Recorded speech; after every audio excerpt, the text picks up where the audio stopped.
Welcome everyone to another episode in the IPL Back Home series. We are here still previewing all teams. Joining today with me are Vishal, Vignesh, Amog and Ani. Amog and Ani from the same screen. Today's team, no prize for guessing, they're in my background, is Rajasthan Royals. They're a team that I usually decide that do not make news beyond the tournament. But this time they have made big news by shelling big money for Chris Morris, buying him for a record-setting 16.25 crores. And joining me today on the panel, so let's dive deep immediately. How much pressure is there on Chris Morris? Vignesh, you can start. I don't think so. He's under a lot of pressure because I think so. He's always gone for big bucks. I think so. Whichever team he's gone to, they have paid for him. I think so. RCB paid a lot for him when he joined RCB. So I think so. For him, he's over that mindset that money equals pressure.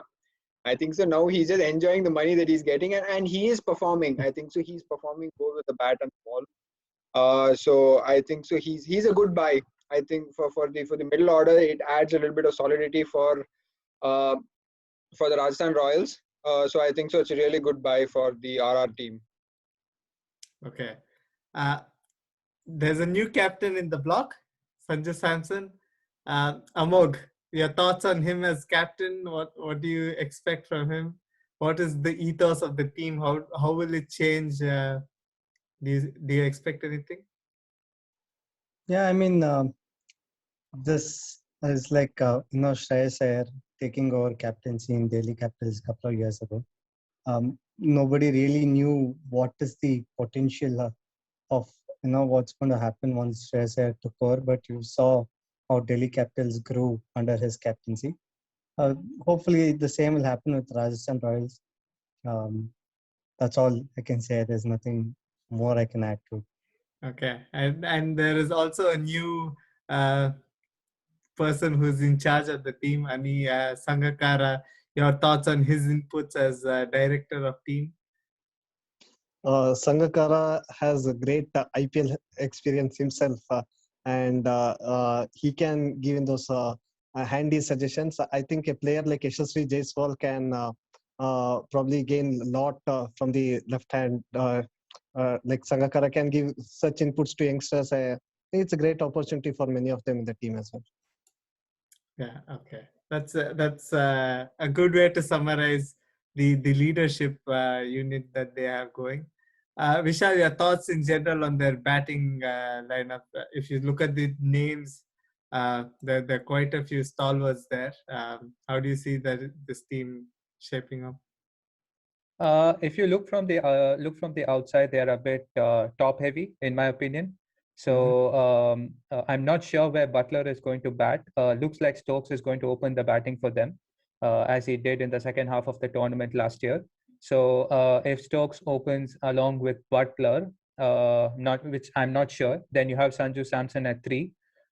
Then I think Morris, who will be in the middle order, has a huge role to play. In my opinion, they should somehow bring David Miller in. I know it is quite difficult, but looking at him, what he has done in the last couple of months, especially in Pakistan and also playing Pakistan at home, he's in tremendous form, and he's hitting the ball to all over the ground. So he's in tremendous form. So I would try to bring him in, but it is very difficult looking at the composition and the foreigners they have. They have 4 foreigners to play. So the owners will be on Morris in the middle order, along with Shivam Dube, who is their new recruit this year. Okay, so might be just to give Vishal a little more confidence in that. Owen Morgan itself has told that Butler and Stokes will be opening for Rajasthan Royals. So I think so. When the KKR captain has already given a stamp of approval, there's no going back on it. And probably they're trying to explore that option. And England themselves may have some say in how the teams get to use the English players. There's an important point there. And if you see how Shivam Dube and Chris Morris from RCB have been drafted in, do you think it's to give an extra support to a player like yeah, what's the England fast bowler's name? Oh, man. Jofra Archer. Jofra Yeah, Archer. Jofra Archer, right, sorry. Just a slip in mental slip. Yeah, so do you think it's just to bolster the efforts from Jofra Archer? Vignesh, you can take this. So if you see, they've got a good batting lineup. So I think so they've covered their bases in their batting lineup, and they're all rounder slot. But if you see, they've got a lot of new names for bowlers. So they don't have an experienced Indian fast bowler, or for the matter of fact, even a good Indian spinner in the bowling lineup, and therefore they then need to depend on such all-rounders, experienced all-rounders. I wouldn't call Shivam Dube experienced, but he still played a few games in the IPL, and so he knows how to handle the difficult situations.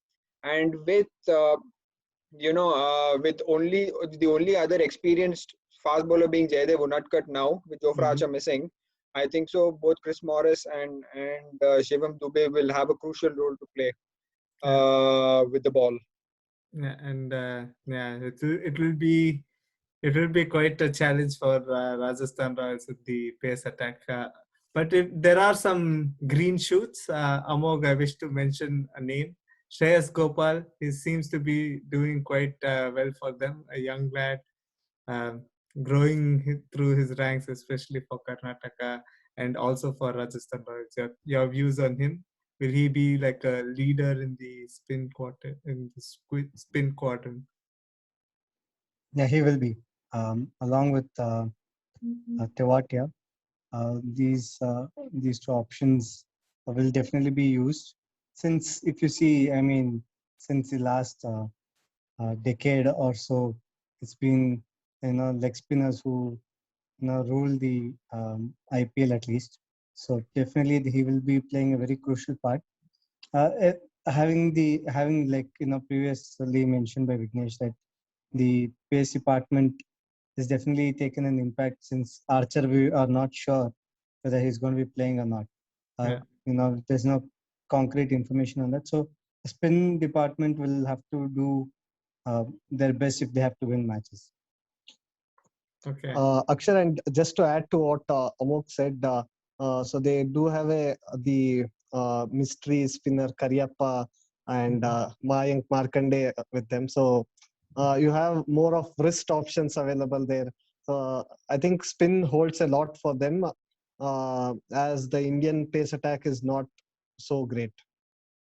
Okay. Let's further that up, putting in context the places where they're playing. They play 5 in Mumbai first up, 4 later in Delhi, 3 in Kolkata, and finally 2 in Bangalore. Given this, Ani, how do you see the team composition? How are they going to approach the first few matches? I think we have lost both Amog and Ani. Vishal, do you want to take that question? Yeah, sure. So for Rajasthan to do well, they need to start well this season, and they play in Mumbai the first 5 games. And as we discussed, they don't have an experienced Indian bowling attack. But if you see, if they play Shivam Dube in the top 6, they potentially have 10 overs available to them in the top 6 in the form of Ben Stokes, Shivam Dube, and Chris Morris. And they'll probably play with Shreyas Gopal and Tewatia and start off with Jaydev Unadkat. So they do have options, and they look a side where they need to bat really well. And for them to win most of the games in Mumbai, they should probably chase the targets down. That's how I would look at them at the moment. Okay. So, But might be to add, the England management has mentioned that Ben Stokes will not bowl to manage his workload. He's bowled quite a lot, I think, during the ODIs, the entire tour of India, and then they want him to be fit for the World Cup, and so that might be tricky for Rajasthan Royals as well. Yeah. This workload management is really a mystery, like Duckworth and Lewis. he's told not to bowl, and then he turns up in the final test and he bowls his heart out, bowls his leg out, everything, and then again goes back to not bowling again. I still don't understand this system. Anyway, Ani, if we have you now, a final question, an important one. Although we are talking Rajasthan Royals, we have missed an important name. He was their last captain, Steve Smith. Do you think they will miss his services? And how do you think Rajasthan will go ahead to fill the void that somebody like Steve Smith brings in? See, it's difficult to fill a void as such. I think Smith brings in that great experience, but I feel it's better for Rajasthan not to have him so that they don't have much of foreigner headaches. So I think it gives them more flexibility, and so probably they have got Morris to fill in all the gaps as an all-rounder, as a bowler, and everything. So they have made some good purchases in the auction. So overall, the team looks good. If they can make it good through their bowling, I think then that's a great side. Okay, that's a very positive note to end this section. Let's get into our X Factor topics. Let's begin with you, Vignesh. Who is your X Factor for Rajasthan? For me, it's going to be their bowling that is going to decide whether they qualify or not. And for me, it's going to be Jayadev Unadkat. He's always been on and off. He's had one season where he's done really well, and then the subsequent season he's not done well. So he's always had that on and off season with him, and it'll be very important for Rajasthan Royals that he clicks and he becomes the leader of the attack and sort of sets the pace for Rajasthan Royals whenever they defend totals or they or they sort of limit teams to a certain total. So I think his role will be crucial for Rajasthan Royals to qualify. Okay. Point taken. Jayadev Unadkat. Amog, your X Factor. Has to be one and only Mr. Ben Stokes. If there is any chance of RR ever going to qualify into the top 4 or win this IPL, it will completely revolve around what Ben Stokes do in this IPL. We've been talking about Chris Morris, but we have conveniently forgotten that Ben Stokes is probably the best all-rounder in the world. And if his all-round skills come into the picture, then there's no stopping RR. There'll be a very formidable side. I think the fact that we didn't give him his complete due is a point to shed some light on. But Vignesh adequately put in that we do not know whether he'll bring his all-round capabilities. But I think he features in any T20 game anywhere with just his batting and fielding alone. Vishal, your X Factor? Well, I was about to say Ben Stokes as well. So, but yeah, to be different for me, along with Stokes, it's going to be Sanju Samson. This is the first time he's going to lead any side under pressure situation. He has led Kerala this year in the Syed Mushtaq Trophy, but IPL is a different ball game altogether. Mm-hmm. Obviously, he'll be supported by the leadership group, but it'll be interesting to see how he manages his troops and how he scores. He's going to be an important cog for them to do well this year.